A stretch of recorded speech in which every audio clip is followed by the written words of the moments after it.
mission, invest daily, standards, see something, say something, no excuses, no complaining, live present, attack adversity, communication. How's that? Sports science, strength and conditioning, high performance coaching. Welcome to the Decoding Excellence Show.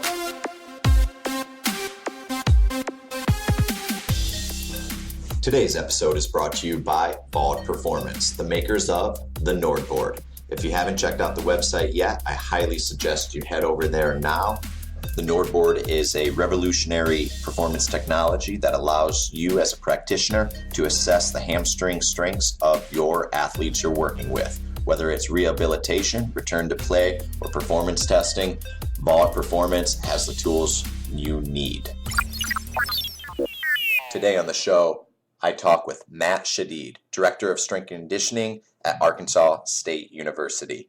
This is a wide-ranging conversation, and we talk everything from leadership development, staff development, what he looks for when he hires new coaches, essentially the pillars and the foundations and the standards of his program when he discusses it and shares it with student athletes and the coaches he works with on a daily basis. I personally took a lot away from this conversation, and I know that Coach Shadid does a tremendous job here, and I hope that you can take one thing away today and apply it to your coaching to have an immediate impact. So without further ado, here's my conversation with Coach Matt Shadid. Matt, welcome to the show. Thanks, boss. How you doing? I'm doing well. You know, it's we have a women's basketball game here that's starting in about 1 hour, so things are going pretty good out in Wichita. How about yourself? Beautiful. Yeah, we got a nice relaxing Sunday afternoon here in Jonesboro, Arkansas. We're starting our fourth quarter mat drill kind of circuit in the morning tomorrow morning, Monday morning at 6 a.m. So we're going to be busy tonight, just kind of getting snack bags set up and our equipment organized and all our sheets ready and things like that. It's the first go round because you've got so many people that are involved in the rodeo workouts. It's pretty tedious as far as the setup goes the first time, and then it normally starts to roll after that. So we're gonna knock this out and then spend some time with my staff tonight getting ready for the morning. But that's about it. Now that I think about it, it's been almost 9 years since I've been back at Michigan State University and being surrounded by a football program and to watch Ken Manny prepare for the fourth quarter program and just the excitement and the enthusiasm and the camaraderie that shared brotherhood and that shared experience brings. It's awesome. Oh yeah, it's exciting. We're definitely looking forward to it in the morning. Coach, I'd love to start at square one and give you an opportunity to share your story, because I think you have a fantastic story and journey along this coaching career pathway that we all take. And I'd love for you to dive in and explore and share with the listening audience how you found yourself at Arkansas State University in the role that you currently do. And take us back to maybe your high school days and college days and significant influencers and mentors that you've had, and provide an update and just kind of share how you got into this. I'd love to hear about that. That seems fascinating to me, and I think it will be fascinating to the listening audience as well. Yeah, sure. Absolutely. So my name's Matt Shadid, currently the Director of Strength and Conditioning at Arkansas State University here in Jonesboro, Arkansas. I guess just kind of run back to start. I'm originally from Birmingham, Alabama. Grew up playing all kinds of sports, was a football, baseball, basketball, track and field, golf type of guy, just anything under the sun.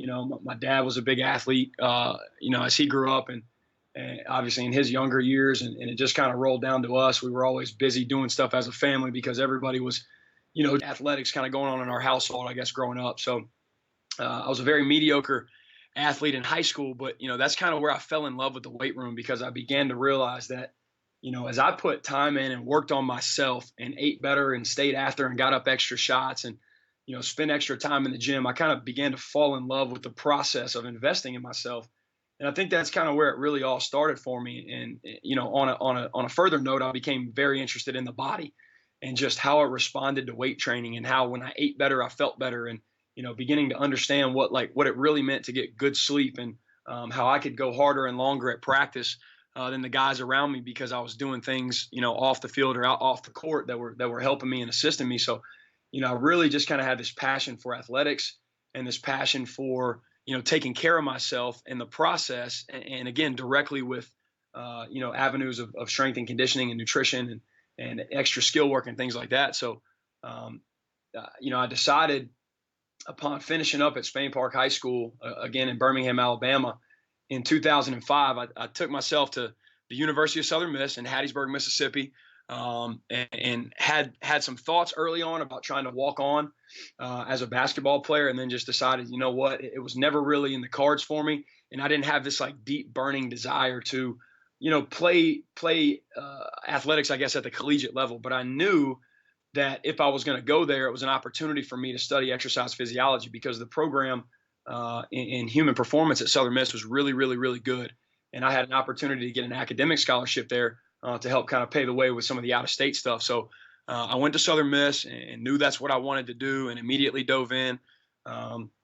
Obviously was there for 4 years, great college experience. My time at Southern Miss in the classroom prepared me for, the things that were to come in my future career. So, fast forward 4.5 years, December 2009 was actually when I graduated. But, that summer, end of July, I had the opportunity to go to LSU and intern for Melissa Moore and Tommy Moffitt in the North Stadium weight room, Louisiana State University. So that was kind of where it really started for me. Dr. Mike Webster, who's now at Valdosta State, was really the catalyst for that relationship. He was my advisor at Southern Miss, and really, really, really stuck his neck out there for me to be able to go and start at such a prestigious place. I mean, when you think about the mecca of strength and conditioning and how it's done at the college level, obviously LSU and Tommy Moffitt are, some of the first names that come to mind. I mean, what a storied program and tradition that he's built there.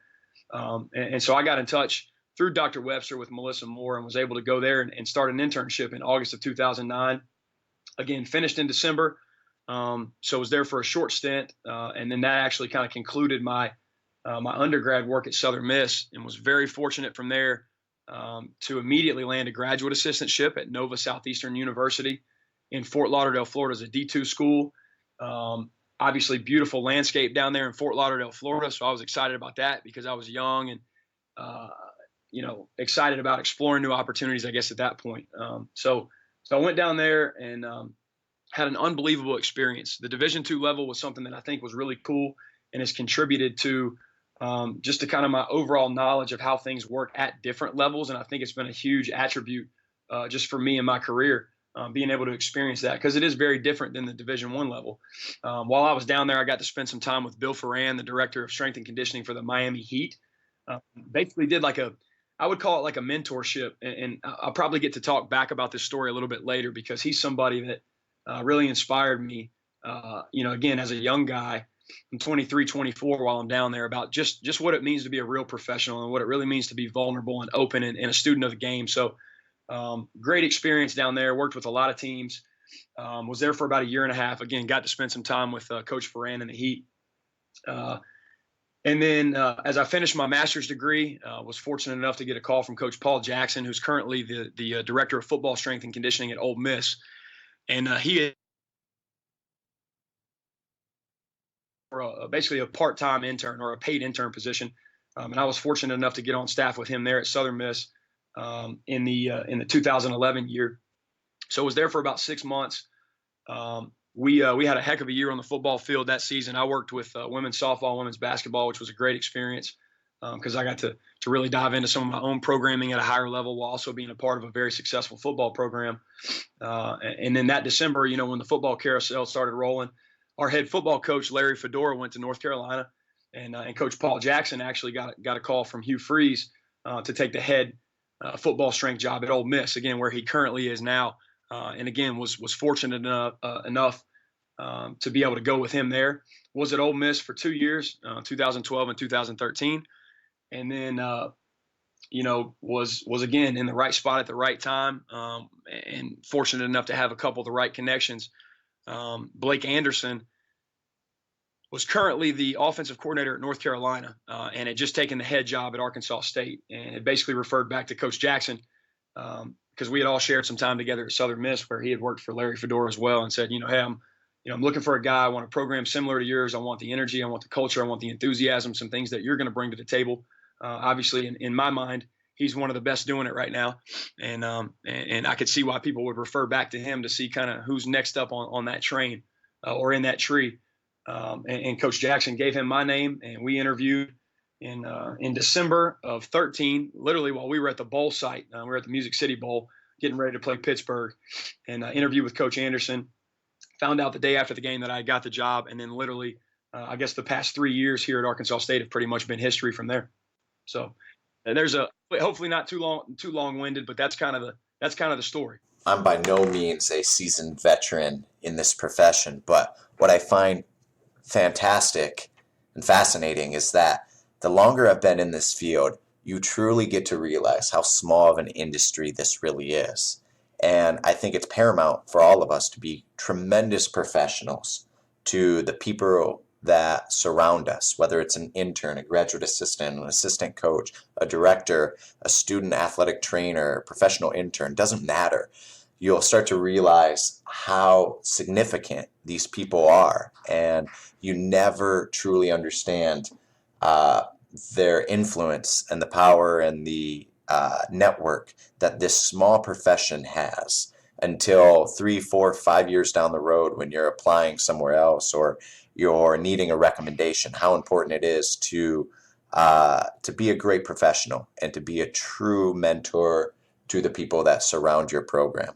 So one of the many reasons why I wanted to have you on the show today is because I think you do something so tremendous that not a lot of other coaches do, and that your time and commitment that you put into staff development and leadership development for your student athletes is bar none. And I would first love to explore that aspect of this conversation. So what is leadership development as you define it, and how do you develop it in your student athletes? Leadership, in my mind, and again, I think this would be the avenue of leading my staff or leading our student athletes, is simply serving. And there's a lot of different facets to how you would define service, but I think it's essentially the removal of yourself and the investment in others. If that is short and clear enough for you, I would say that in my mind is leadership. To follow up, how do you go about developing that leadership? What do you do differently, and what are your strategies to drawing out the very best leaders of your staff and your student athletes? I mean, I think it ultimately comes down to, giving them great clarity. And obviously, let me start by saying this. Nothing great is ever going to come if you don't have great people. So one of the first things that I'd be remiss if I didn't mention is we have unbelievable people here that work on our staff in the strength and conditioning department at Arkansas State. We wouldn't be a quarter of what we are, again, and we don't necessarily measure that out, but we wouldn't be a quarter of what we are if we didn't have great people working for us. So I think it starts with bringing in great people, and the opportunity for me to be able to show them, I think the right way to do things, again, starts with clarity. And then it's serving. It goes back to what I said earlier, just serving and leading by example and removing myself from the equation, not necessarily worrying about, the daily template of administrative things I have or football, and sometimes even family, my wife and my son, because they're bought into our overall mission of serving our staff and leading by example, not being a guy that sits at the top of the hill and barks orders. I never was a fan of that. I never wanted to be that person if I ever got the chance to assume a leadership role. And now that I've been in it, and it's easy to say that, like, yeah, I want to get in the trenches and I want to work right alongside, with our people. But it's another thing to live that and ferociously live that on a daily basis, because it takes a lot, but I remind our staff all the time, and even some of our guys, we've got a group right now in the fall, this winter, that we're really trying to kind of push in front of our team because they're the guys that do stuff the right way. And it's funny how frustrated some of them get so quickly. We've only been going for 3 weeks, and you're like, man, I'm really trying to talk to him, coach, and I'm trying to bring him along. And I said, listen, guys, if leadership was an easy task, everybody that ever tried would be awesome at what they do. That's not the case. Leadership is a very, very, very vicious task.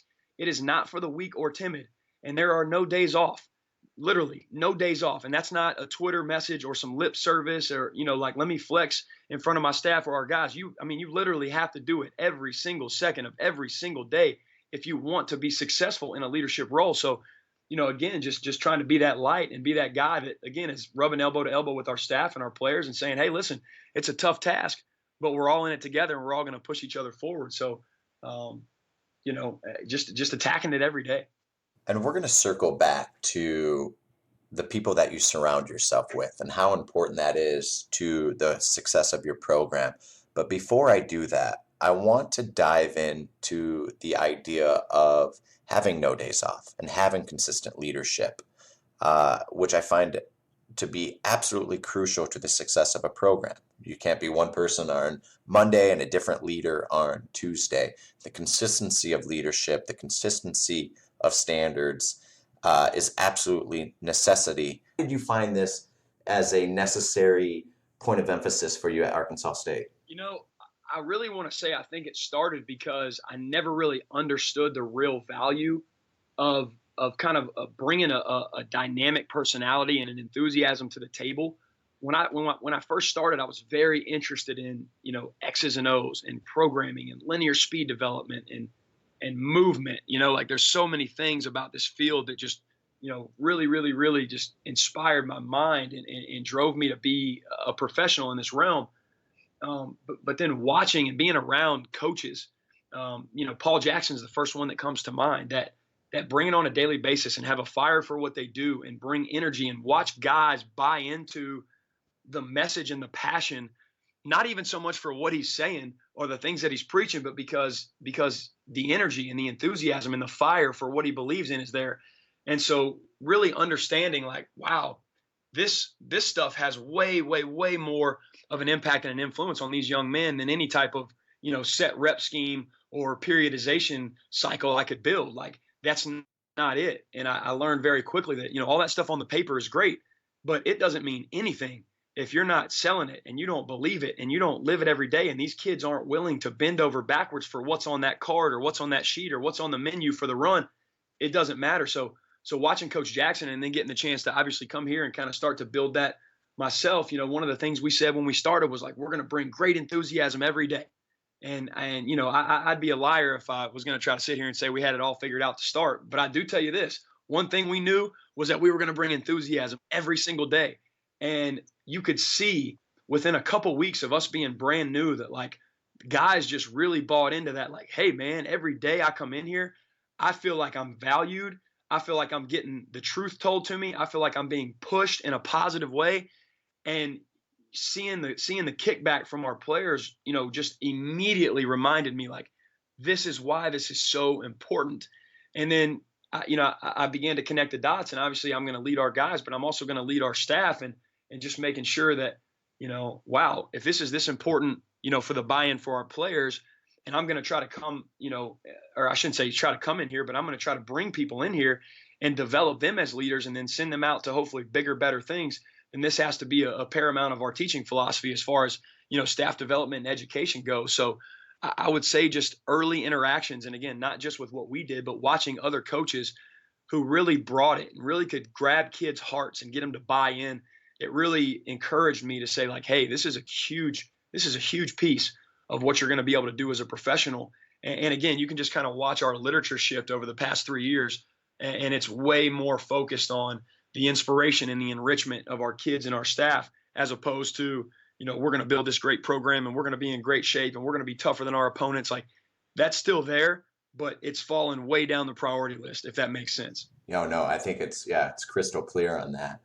You mentioned a couple names, and I just kind of want to revisit that because I think so much of us, especially at this sort of generation of strength coaches right now, strength conditioning professionals, stand on the shoulders of giants.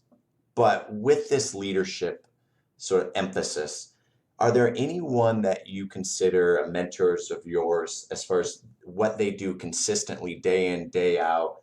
And if so, what is it about them that excelled your own emphasis or excelled your own proficiency in leadership development?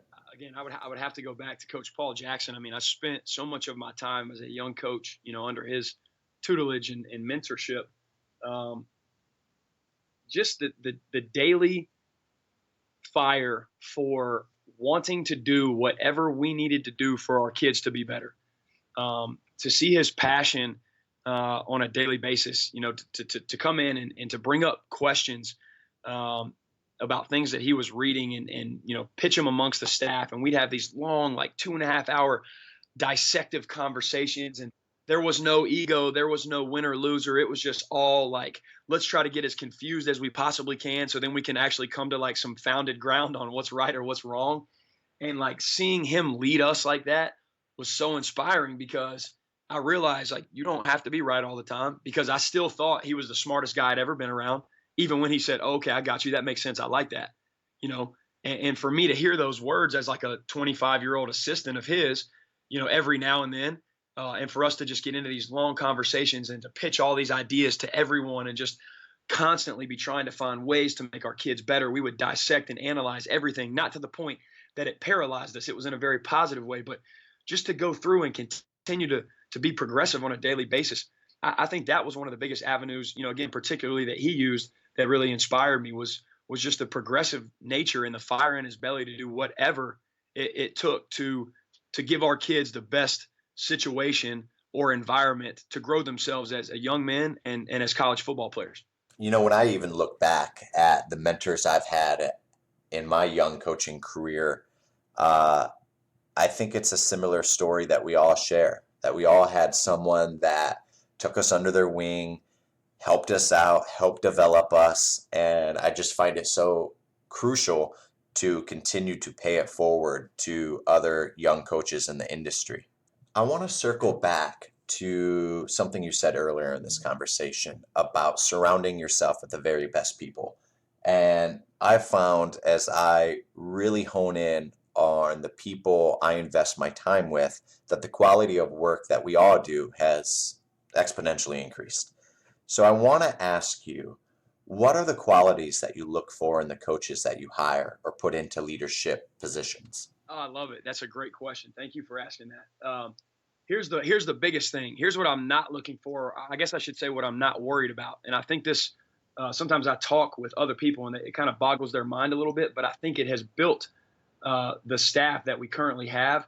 And again, it's been uber effective because we have unbelievable people right now that are doing unbelievable things. So the first thing that I guess I think it's important, because I'm not really worried about your proficiency in Microsoft Excel, your ability to coach the Olympic lifts, your linear speed development background, how many degrees or certifications you have. I'm not worried about any of that. And I think that makes us very unique. And again, we're not just trying to be different just to be different. I think it's built who we are. So I try to shy away from those things. Now, again, 3 years ago, that's probably all I was looking at, because we didn't know any better. I wasn't there yet as a leader. And I think obviously we're still not there yet, but I think we're getting closer to where we want to be on a daily basis. And that's the ultimate goal. I'm looking for great people, period. I don't care who you are, where you've been, what you look like, how much you squat, your experiences, your degrees, anything like that. Now, are those things important? And do some of them have to be in place to have a foundation of you even being a name in the conversation? Absolutely. Let's not be confused about that. But I am so far remiss from being interested in those things that it's not even funny. I want to find and I want to seek out people who match up with our core values. I'll run through them real quick, so this will give you an idea of what I'm looking for when I hire people. Family first. That means nobody left behind. You're interested in being here and becoming a part of a family, not just being somebody that wants to show up to work, punch the clock, and then go be by themselves for the rest of the day or the rest of their time here. I want you to be selfless, and I want you to be service-based. I'm looking for people who are very, very, very consistent. That is the number one way that we create our culture, is through consistency. So if you can't do it every day, I'm not interested in having you. Professional maturity. That just means being the utmost, a consummate professional in every sense of the word. Being grateful, being patient, being innovative, authentic, humble, having a passion for your purpose. That is an individual why that you have a fire for, because everybody's going to be a little bit different. We're going to have a mission that we collectively agree on, but I want you to have an individual why and a vision and goals that you want to chase every day, and I want you to have passion for those things. And somebody who is not going to be a complainer or a negative energy, or what I call like a leech. I want somebody who's going to bring great enthusiasm and energy on a daily basis. So those are some things that I want to see. I guess from an intangible standpoint, I want to see people line up with our core values. That's our spine. We call it our backbone. That is who we are. If you match that, not only will you be really successful here, I believe that you'll be really successful in life, as a husband, as a daughter, as a Christian, as a follower, as a financier, whatever you want to do in life. You'll be successful if you can do those things really, really well, and you'll obviously have great success with us. So none of those things, again, have anything to do with platform, mobility, programming, percentages, energy systems, anything like that. I think that is a really, really, really neat question. I'm glad you asked it, and I hope that makes sense. You got to have some of those things, obviously, to be certified and to be qualified in our field. But beyond a base level of just kind of some of those building blocks that are essential, that's what I'm looking for. I want great people to come in here and be on our staff to do great things. I'm not going to put you in a box.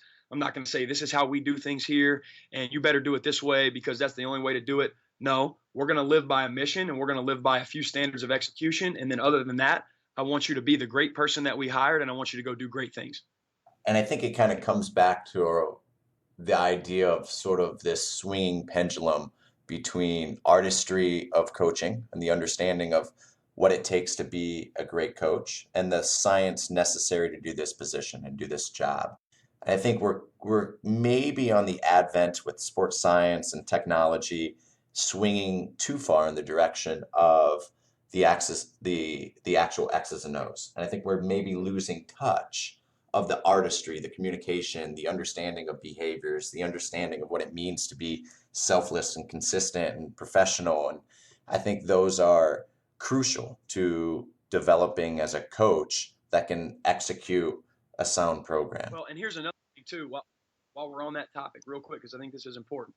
If I'm doing my job as a leader and our executive staff, our assistant directors, and our full-time coaches are doing a great job with what they do, then we'll be able to teach everybody that we bring in, our graduate assistants, our paid interns, our volunteer interns, our new staff members. We will be able to teach and educate on the X's and O's. I think if we're doing our job correctly, we can build that. Whereas, those core values, that backbone of who we are, those things are tough to shift, especially in very mature individuals or adults, maybe 22 and above who are looking for jobs. It's really hard to just build those or just change those, on a whim. So we want that to be the foundation of who we are. And then again, I think if I'm doing my job and our staff is doing their job and we're all interested in getting better every single day, the X's and O's are kind of second nature, and we're going to be able to grow, and we're going to be able to teach, and we're going to be able to learn from each other because we have those core values that make us so open, so vulnerable, so removed from our ego, so willing to learn new things. I think that's important. You talked about having a personal purpose. What would be the purpose that wakes you up every morning right now? Like, what motivates you to get out of bed, put your shoes on, grab your whistle, grab your jacket, head on out to the gym at what I would only imagine is incredibly early in the morning to start mat drills coming tomorrow? What is that purpose that fuels you to wake up every morning? Man, I think it's really multifaceted for me personally. And again, this is where I think everybody's a little different. I mean, I know first off, when I get up in the morning, I just utter a short little prayer. Thank you, Lord, for waking me up this morning and blessing my beautiful family with such fulfillment and joy on a daily basis. And I pray that we use our platform for your glory while we advance your word. I think that's one of the biggest things that really gets my mind right in the morning is just saying, thank you, Lord, for waking me up, because I know that if it wasn't for you, none of this would be possible. And then obviously, as soon as I finish uttering those words and start moving about in a really dark bedroom, I mean, it's easy to take that quick glance and look at my wife just passed out and look at my son there passed out. And we've got two dogs, Addie and Blue, a chocolate lab and a pit bull, and everybody's just passed out, comfortable in the covers in the bed. And what a great reminder every day that those individuals, those people and animals right there are the single most important thing to me in this whole world. And why would I not want to go be the best I can possibly be for them? Not for myself. Again, you got to get out of your own way. But looking at them and saying, man, how fortunate are we? How blessed are we that we can have this house and have these things and have these happy moments and a home full of joy? Why would I not want to go out and just be better every day and just impact people the right way every day? So looking at them is really kind of a great reminder for me. And I think that's a great 1-2 punch, because it's obviously my faith and my family that are the first reminders. And then, as I kind of continue to muddle around in the morning, the things that really get me focused is like reminding myself that it's not about me. I say that all the time. I've done a couple podcasts and some presentations, and it always goes back to that, reminding myself. I literally say this to myself: it's not about you. It's not about you. It's not about you. It's not about you. I don't care how you feel. I don't care how tired you are, how sore you are, how many things you have on the template for today. If you're not feeling well, it's not about me. It's about my wife. It's about my son. It's about my family. It's about our players. It's about our staff. It's about our community. It's about the people that are going to work side by side with me for 14 hours today. It's about giving them my all. So just reminding myself that it's not about me, to kind of go attack the day, and then just trying to find ways. I challenge myself every day. Just be better than you were the day before. It's kind of that 1% mentality. We don't have to go get everything right now. I'm not going to be perfect. I'm going to make plenty of mistakes, every single day, but find ways, chase every avenue to be better than you were the day before. And I think some of those affirmations to myself, really help me calculate that mindset that I've got to go do it every day. I think that gives you a little insight into the things that keep me going. I would call it, some of that's my why.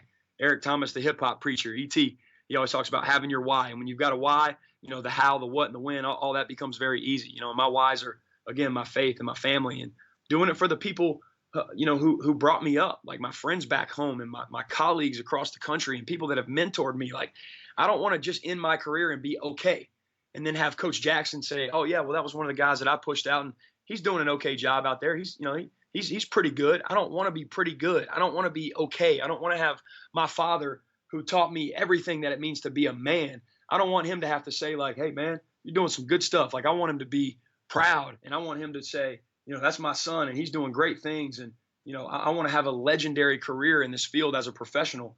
And again, that's not categorized by the money that you make or the place that you're at. That's about the impacts that you have on people and your influence and the way that you're able to affect people on a daily basis. So I want to chase those things on a daily basis. I don't want to go down, just being a guy who showed up and did his work and, had a nice career. That scares the crap out of me saying it like that. I want to be legendary. I want to be different.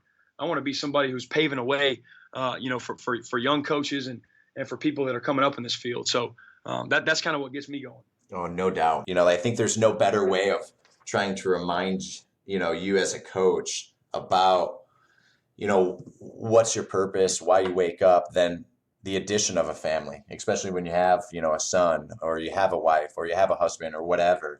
Yeah, I'm going to wake up to be great because I need to be great for my family. I need to be great for the family that I have both at home and the family that I have at work and the family that I serve. I'd love to go down this narrative of exploring the mistakes we've all made along our coaching journey. And I'd love for you to describe the mistakes that you've made, but also, what did you learn from making those mistakes? What did you take away from them that made you a better coach today? Oh, God, that's tough to start because there's a million.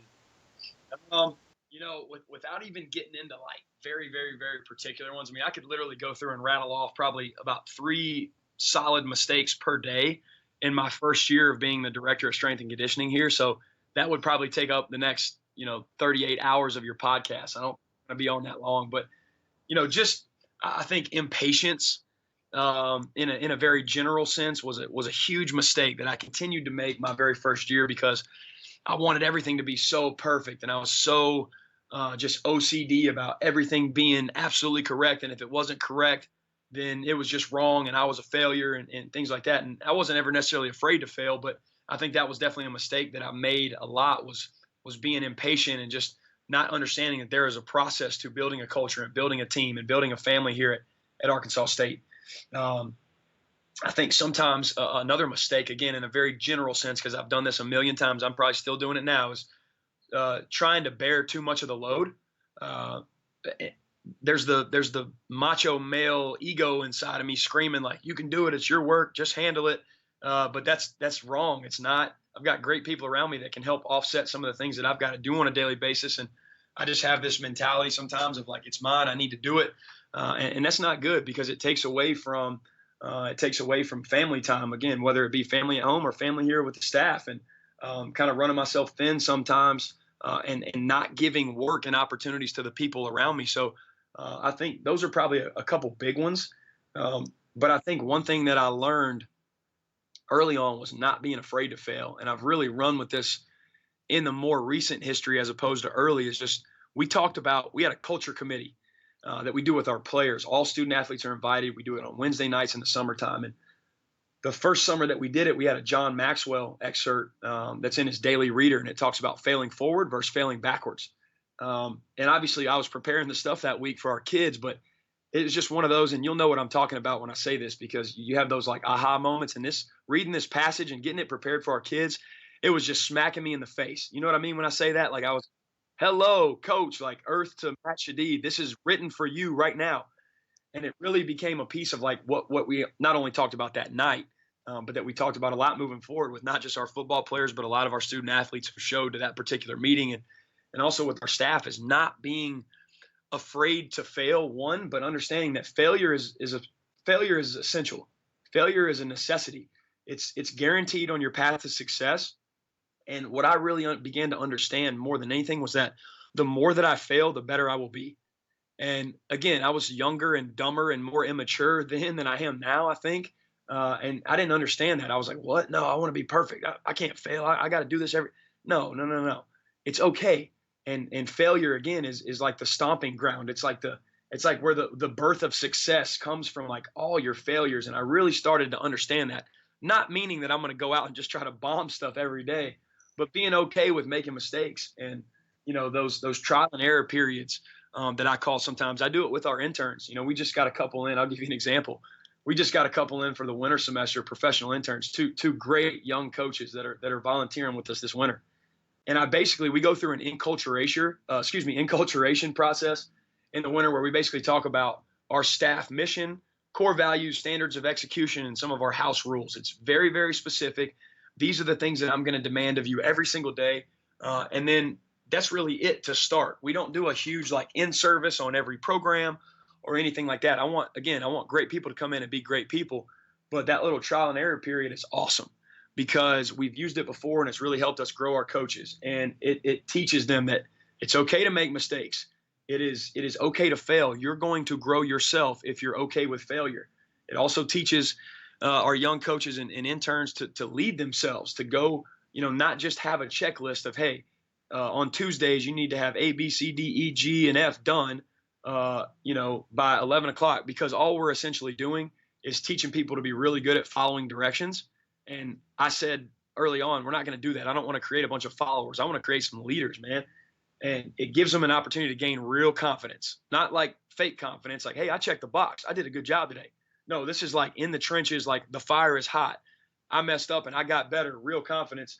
And it also gives me a chance to like really honestly evaluate them, because if I tell them, hey, I need you to go do all this stuff, and they're really good at doing what I say, I don't really know what their flaws, what their weaknesses, and what some of their deficiencies are.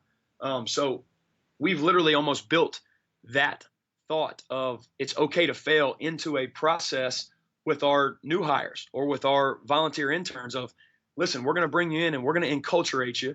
We're going to give you the basics, and then we're going to kind of let you go for what I consider like a 2-week trial period. And you're going to mess up a lot. You're probably going to be confused. You might be a little bit lost sometimes, but then we bring it all back in, and then we start opening the gates of question, conversation, and detail and feedback and things like that. And it is awesome, because I think it sets the ground for, hey, it's okay to fail. And it's really, really neat to watch our staff grow within that thought process. Out of all the conversations that I've had with other coaches, I think what you shared was probably the most common response, in that I think the leaders, especially from a director, from a head coach, it seems to be that the biggest mistake they've shared is just the fact of trying to take on too much, or trying to do all of their work themselves and not necessarily delegation. And it's something I battle with on a daily basis. And And I think you said something in here that just said that by you giving other opportunities to your staff members or to interns, you're not just creating followers, but you're empowering them. You're giving them an opportunity to do a job and do it incredibly well. And I think that sets them up for repetitive successes when they have those opportunities. Because especially it helps you, it helps your program, it allows you to maybe focus your attention on other tasks, but it ultimately gives them an opportunity to achieve some greatness. And again, I won't want to steal too much of your time, but I do want to dive into a few different things as we sort of get towards the end of this. You talked about creating this idea of an excellent program. You don't want to just be good. You would hate that down the road that you just did an okay job. You want to be great. You want to do a tremendous, excellent job. And obviously with this podcast, I'm trying to tease out some of the things that excellent coaches like yourself do. And I would love to hear from you what you think it means to be excellent. What it ultimately, we strip away the wins, the loss, the championships won, the championships lost. What does it mean to be an excellent coach? I think I feel like I have such a simple answer here, but I feel like it's such a dynamic question. I don't want to just be short, but I think that, like you said, it's exactly right. It's not measured by, the poundage that you add on a back squat PR. It's not wins and losses. It's not a 40-time, decrement or an ability for one of your kids to play at the next level. In my mind, the ability to be excellent is, and it's kind of hard because these things are fairly immeasurable, but just the width and the depth of your impacts. And I talk to our staff about that a lot. It's not necessarily the number or the quantity, because some kids, as hard as you try, they're going to be tougher eggs to crack. I definitely think you can impact everyone, but it's really those ones that are like, those above and beyond type of deals where, 3, 4, 5 years later down the road, you're getting messages back from players or from former staff members, and they're talking to you about, just how much they appreciated the things that you did for them on a daily basis, the passion, the leadership, the example that you set. Again, how do you measure? Really, really hard. One thing that we do here that I think is really neat, I stole this from Dave Anderson. He's a leadership guru. We have what we call the impact wall. So like sometimes those messages or those, those Twitter deals or pictures or whatever you want to call them, like something in the form of feedback, handwritten notes are great. And we post them up. And it's kind of a measurable way for us to, I guess, look at the impacts that we've made, because obviously a lot of them have to do with, thank you for this, or you changed me here, or you impacted my life like this. And again, is that the best way to do it? I don't know, but I think it's pretty neat because it reminds us every day that, our mission is working, and it's an active mission that we have to continue to chase every single day. And sometimes in the moment, this as well as I do, you don't always get that great feedback. Like my father, who I learned tremendous amounts of lessons from in the moment, he would have never known that because I was too stupid to say, man, I really appreciate you. Thank you so much. It was more of a like, suck my teeth. This dude doesn't know what he's talking about. Like, I got this, when I was young and dumb. And then now it's to the point where obviously it all smacks me in the face like a 2x4. And it's like, dude, I hope I can be half as good as he was for me, for our players, for my staff, and for my son, one day. So the measurements, again, the depth and the width of just how crucial and just how influential those impacts can be. Again, not necessarily in a quantity type form, but just the quality of how you're able to inspire, enrich, and truly impact somebody's life. I think that says a lot because, again, as well as I do, there's a lot of great coaches out there that may not have the most winningest record or, aren't doing the most cutting edge, innovative things from a NFL combine preparatory standpoint. Who knows? But there's people out there at a bunch of levels, high school, college, pro, private sector, you name it, that are truly inspiring and impacting people on a daily basis. And I think that's where the real measurement comes from as far as being an excellent coach, being a legendary coach, is the ability to impact and influence people. I had a mentor once tell me that going into strength conditioning was going to be a thankless job. And, especially if you attend banquets, it's usually mom, dad, God, maybe head coach. But I think what's so awesome, and I use that word truly as defined, is when a kid stands at the podium and thanks you, or when it's 3, 4, 5 years later and you get that telephone call and it's them telling you like, hey, you know what?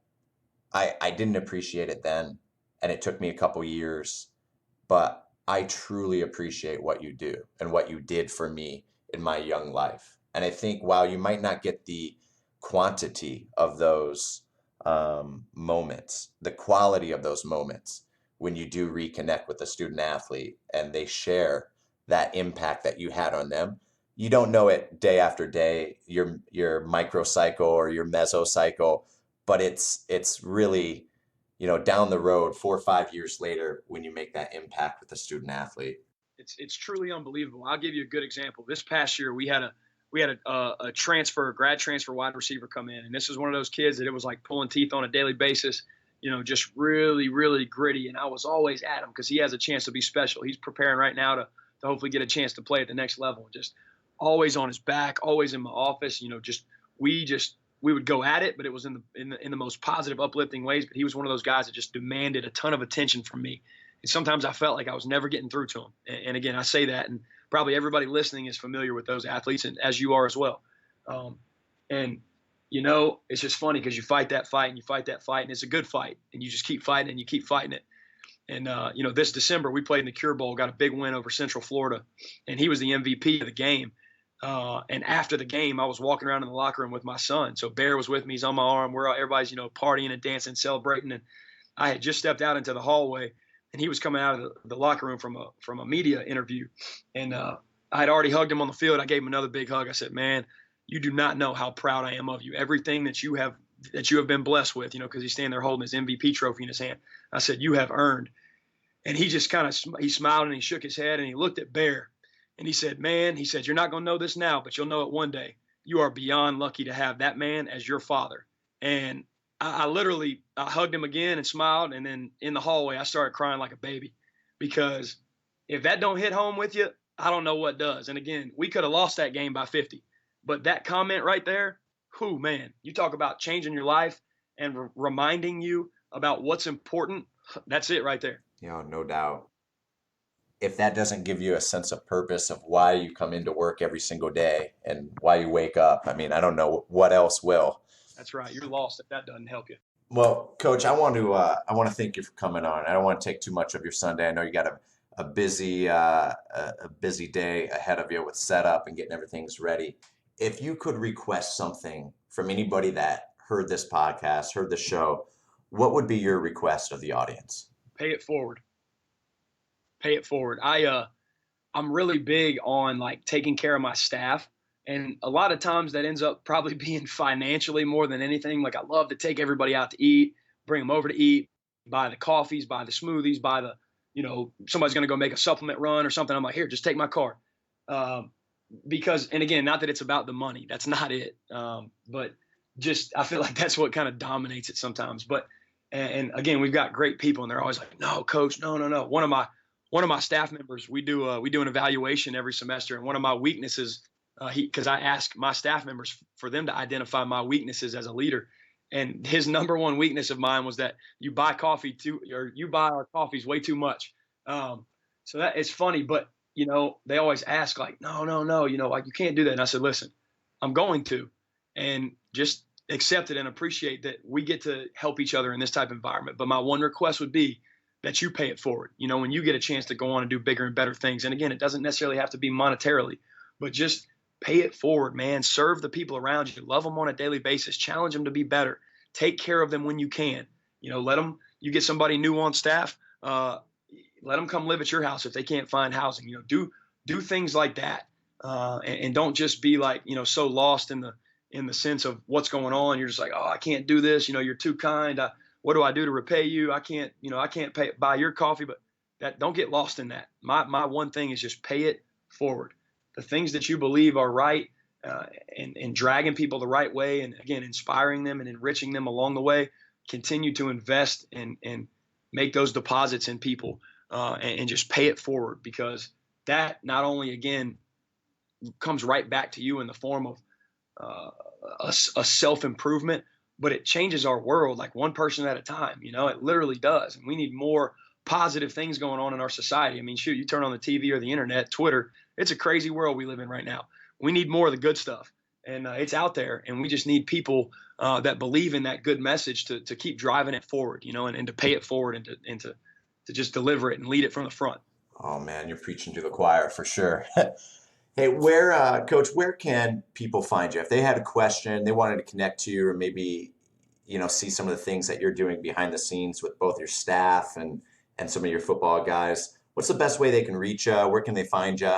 Yeah, a couple different ways. I'm really big on trying to just be open for as many people as I can possibly get to. So the easiest way for me to talk through things and do things is obviously on the phone. I think email is hard because my time at my desk is very limited. So I'll give you my work cell phone number right now. It's 870-219-7240. If you've got questions, feel free to shoot me a text message, introduce yourself.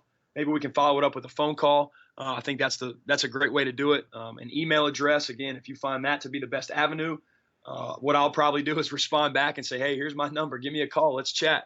But that's Matthew, Matthew, Shadeed, Shadeed, at astate.edu. And then obviously social media, is where we all live and breathe these days, unfortunately. But Twitter handle and Instagram handle are at Coach M. Shadeed. So you'll see a lot of our stuff on Instagram. It's, mostly our videos and pictures and things related to our athletes and our staff. And then, Twitter, I really try to use in a positive light and just make sure that, things that are on the top of my head, I put out there, and also trying to retweet, things that are positive and inspiring and, culture related, growth related. So, both of those are some good looks. Fantastic. I'll make sure to include those contacts in the show notes below as well. Coach, I can't thank you enough for giving up, a portion of your Sunday to come in and share some wisdom. And, I know that there's plenty on this that a young coach can take away and learn from and apply from, especially as they, start their own journey to making maybe the transition or the jump from being an assistant to a head or going into a director position, the successes, the failures, the pitfalls that so many of us, have to navigate over. So I appreciate your time, and I look forward to reconnecting with you soon. Yes, sir, Coach. I appreciate it a lot. Thank you so much. I want to thank today's guest, Matt Shadeed from Arkansas State University, for coming on and sharing a conversation. There are plenty of things on this show that you can start to apply immediately today. Whether you're in a position where you have direct influence over staff members or with your student athletes that you work with on a daily basis. If any of this resonates with you, I please ask for you to share this on your favorite social media. Get out the word. We'd love to have your support. And like always, we're aiming to truly understand and decode excellence.